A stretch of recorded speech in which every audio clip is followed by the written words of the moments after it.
beautiful playing. And I assume you play the whole set? Yeah, I have a feeling. So, there's a number of things that you do really, really well. And I think you have so many of the right elements to play this kind of music. You obviously have the physical facility, the virtuosity to play this. And I think you do understand, in general terms, I think you understand very well what this Scriabin's music is about. So I'm just going to point out certain elements in the music that I think are preventing your performance from being even more effective. As usual, Scriabin has this very strange way of writing where he'll have irregular groups in one hand that don't mathematically kind of connect with the other hand, right? So when we first start learning these types of pieces, we struggle a lot to see how we are going to fit all this. So we have 5 against 3s, right? And this is just simply a way for Scriabin to notate a certain musical concept. This irregularity is what produces this idea of fluidity and fleetiness in his music. Now, when you play, there is a little bit of too much respect for the mathematical proportions. So one of the reasons why I think, for instance, in the first one, number 6, the marking is esaltato. Esaltato, it means you can barely contain your emotions. And it's by no means a loud piece, right? So it's a very peculiar marking. But one way in which you can express this is by providing this freedom to the right hand. The right hand has these larger lines, these larger strokes that it's almost like it's waves of lines, right?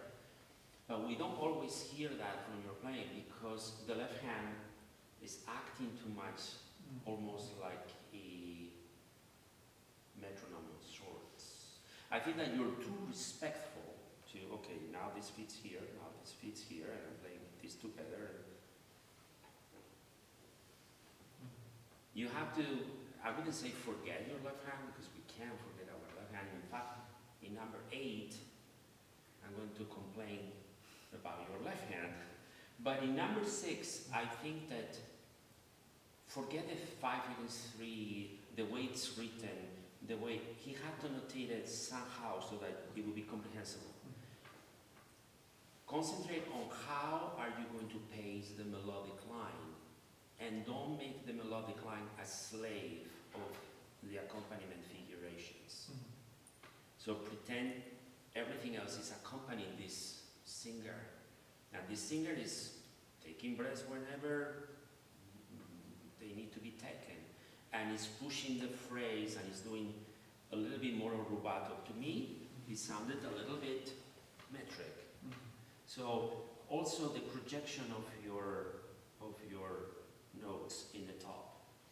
I think you need a little bit more of warmth into the sound and a little bit more projection, even in this place, which is very alive, and in this piano, which is it's not a dull piano. I felt I needed more singing quality. So perhaps there is a combination of the touch and the amount of arm weight that you put in there. Try once more.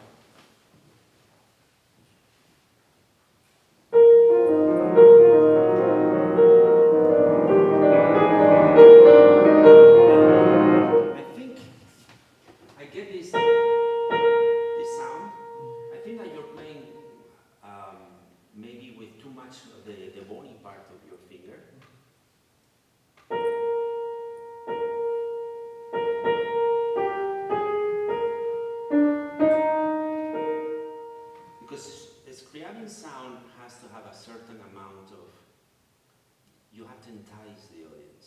have to bring the audience into your tone. So this is a little bit too concrete. So there's that kind of like caressing. Your fifth finger is flatter, there's more meat, and then you're kind of like caressing, but it's a caress that wants to remain caressing. It's not a caress that wants to get out. It's a caress that it insists in the warmth of the caress. Try that.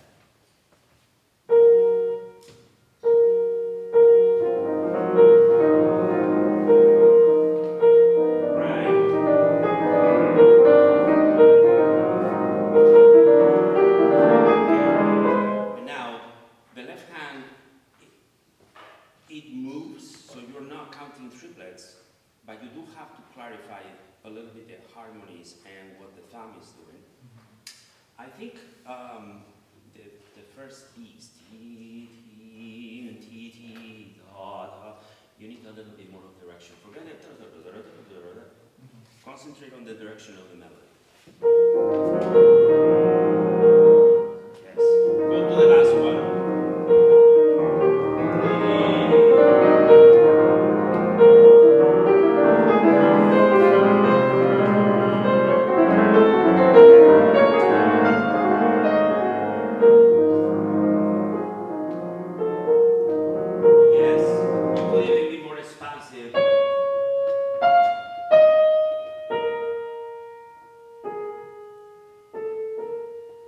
Open that up even more. It's the only time, it's actually the only time that he writes, well, no, a couple of times, that he writes forte. That is it. The rest, he does write crescendo, but he actually never writes forte. And I'm not saying that Scriabin is the most literal composer writing stuff, but it's obviously that this swell is special. Try it.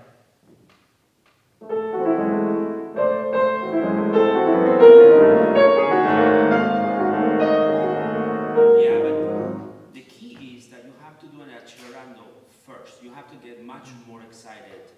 It's like, and then finally, you have to do that.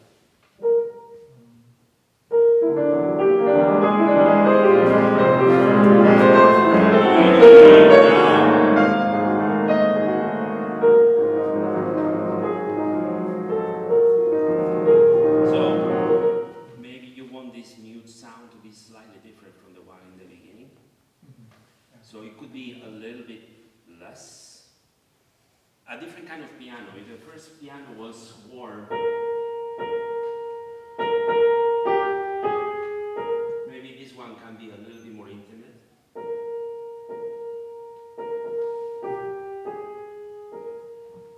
Try that.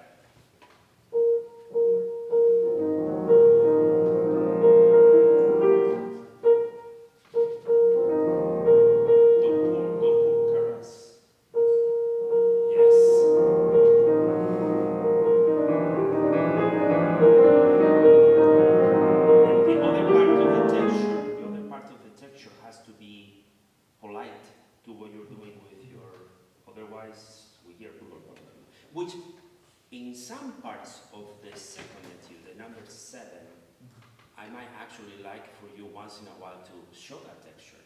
But it shouldn't be something that happens for a long time. It should be just an effect.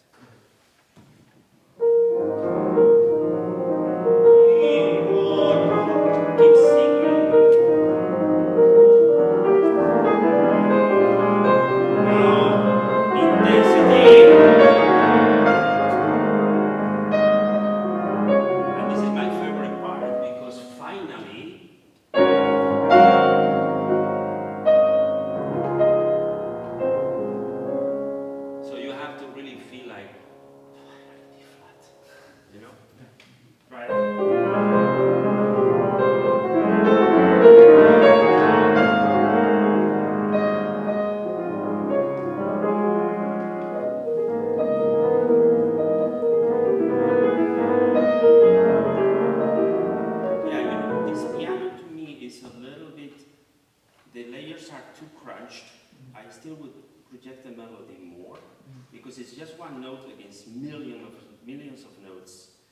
So put a little bit more weight and the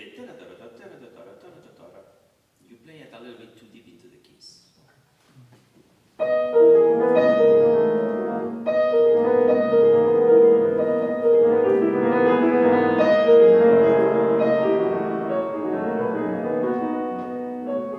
Yeah, you're giving away too much. So if you do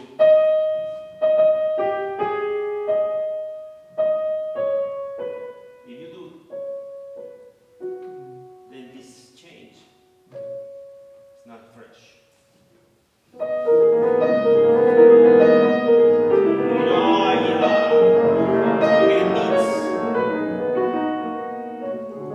That's very nice. Over the bar line.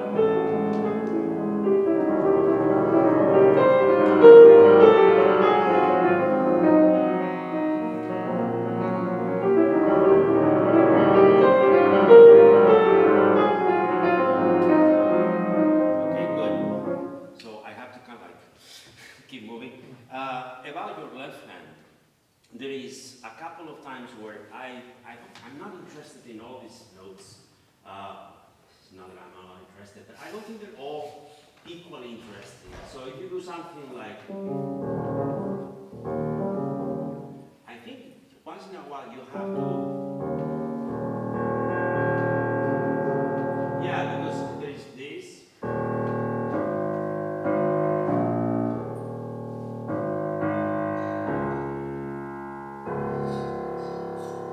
So if you have a plan for those bass notes actually are going to be able to support your melody and provide that kind of like depth once in a while. Because the rest, it happens all within the same register here.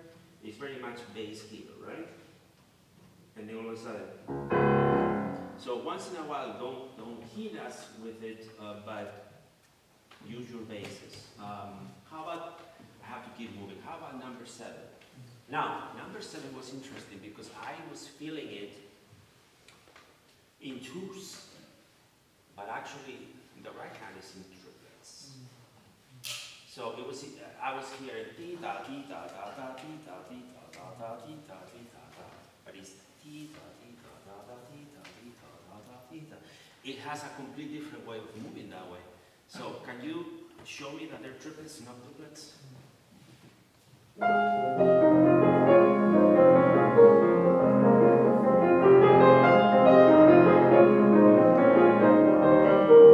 This is very different from what you were doing before. Yeah, so, and now, I would hear this in my ear.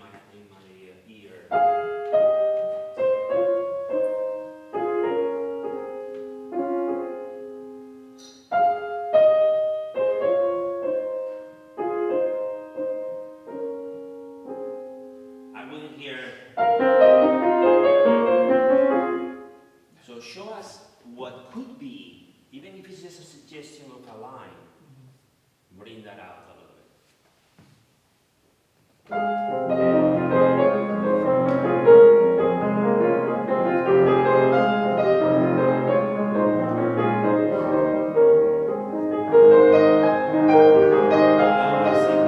This is much better, but what happens is that when you do in the left hand, you treat that bass almost as a downbeat. It's actually not a downbeat. So know what your downbeat really is.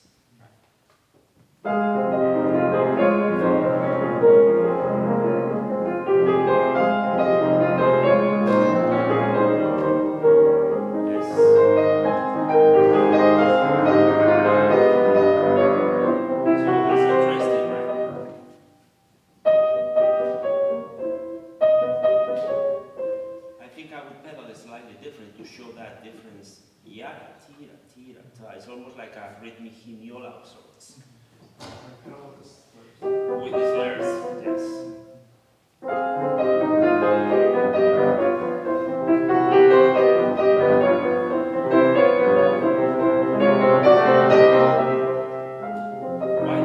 Why the diminuendo at the end? I would not do a diminuendo. Crescendo, crescendo, crescendo. And then if you want, for acoustic reasons, you could have a little bit of breath, but not diminuendo, because otherwise the piano is not fresh. Yeah.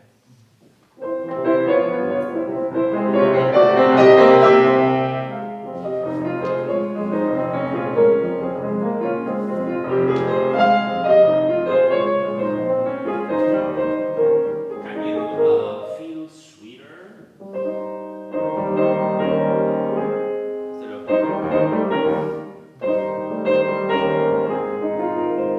so it looks like an etude. Forget the word etude. Yeah. I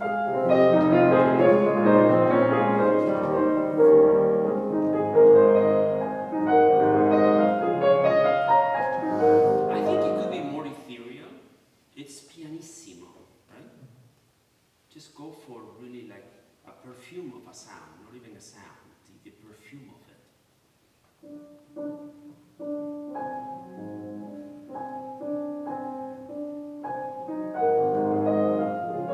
Yes.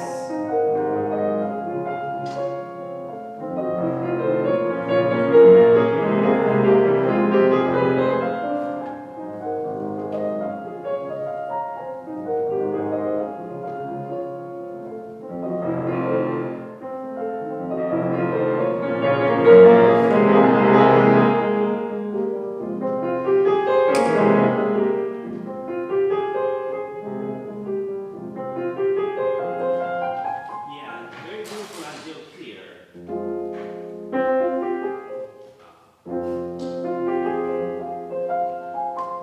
Phrase it over the bar line. No, not the top.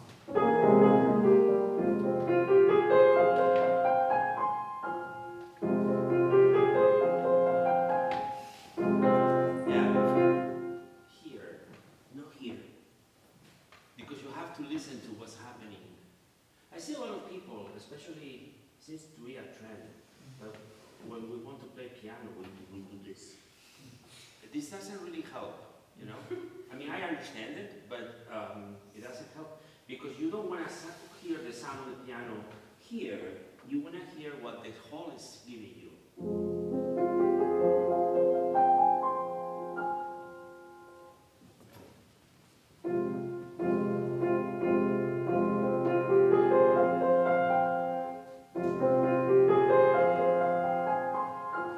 Yeah. And then how long is that last one? So you don't want an abrupt cut, but you don't want to linger there, kind of like, so very precise.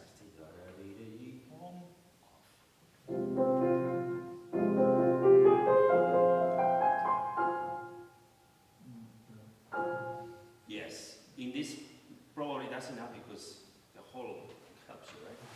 So, okay, the number 8. Thank you. Number 8, to me, it's too loud. So, pianissimo, and then this is probably out of the 3 that you play, this is probably the one that embodies most this kind of fleeting quality of Scriabin music. Scriabin music moves like, it's not this Germanic growth, organic, you know, it's a very different kind of making music. So all these slurs, there should be nothing that sounds remotely metrical about that. But the thing that I also miss in those big splashes of sound is phrasing. And it becomes very obvious when in the phrasing you have repeated notes.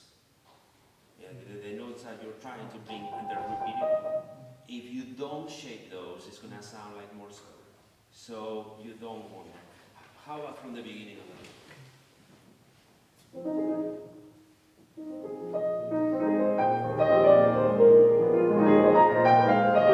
The second one should be a little bit more, right?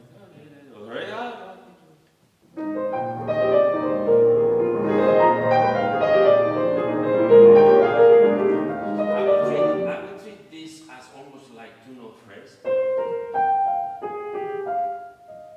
You know, this. So almost like you're doing a single phrase.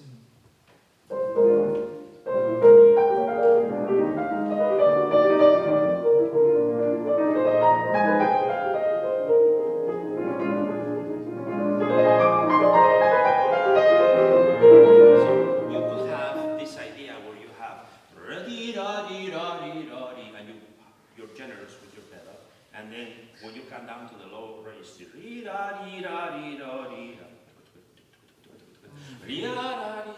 that way we have a little bit of difference in articulation. It's just an idea. It doesn't have to be this way, but try it.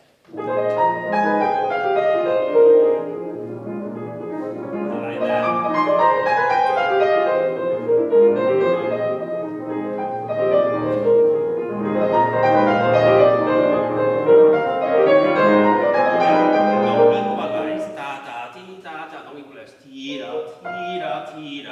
Always expressive. So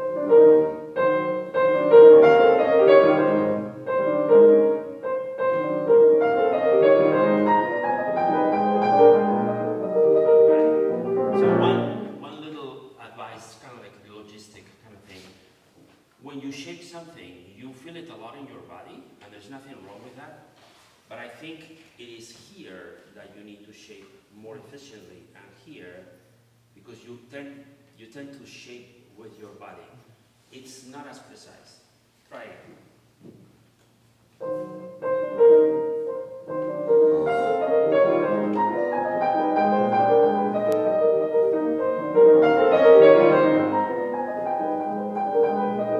Yeah, so you have to have some kind of idea what you're going to do with those something like that. Hairpin, whatever it is that you want to do, and we don't have the time, so can you play a little bit of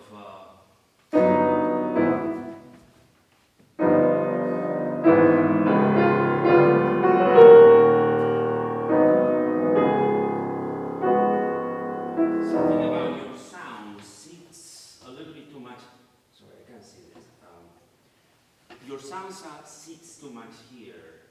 There is a lack of openness in your sound. You play a little bit like this.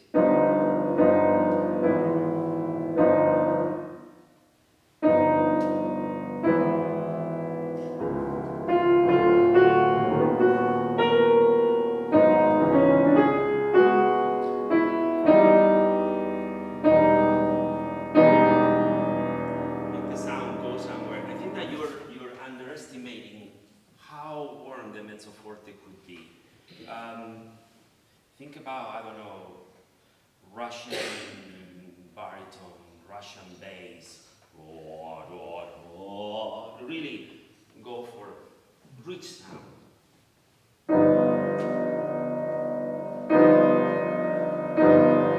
Not this way.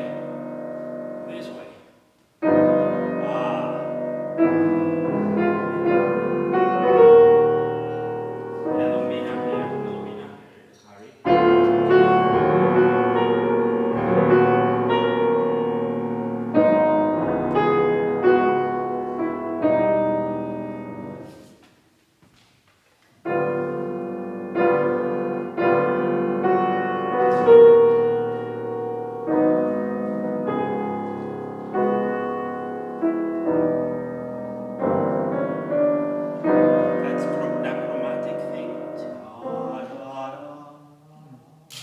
Has to be enticing to the audience.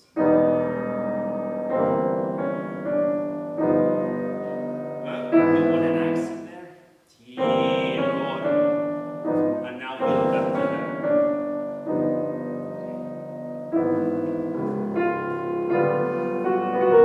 Keep building the phrase.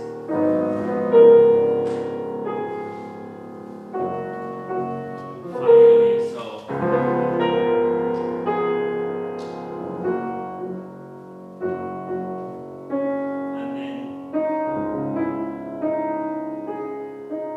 Of nostalgia.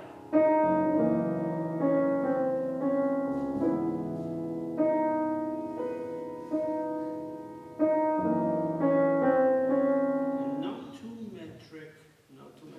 I don't have more time, but I just leave you with one idea, which is and I kind of like said that before, these etudes are etudes as much as they are on playing notes that are hard to play. They're etudes on layering, and they're etudes in sonority. So having a very good polished left hand, it's going to do wonders. Don't assume that your left hand, first of all, don't treat your left hand like a metronome, because then your melodies are going to be slaves of that. But treat your left hand as if it was just another color, just another very expressive part of the overall texture that either can enhance the rest or it can destroy the rest. So practice the left hand by itself and make it as beautiful. Basically, you have to have two right hands.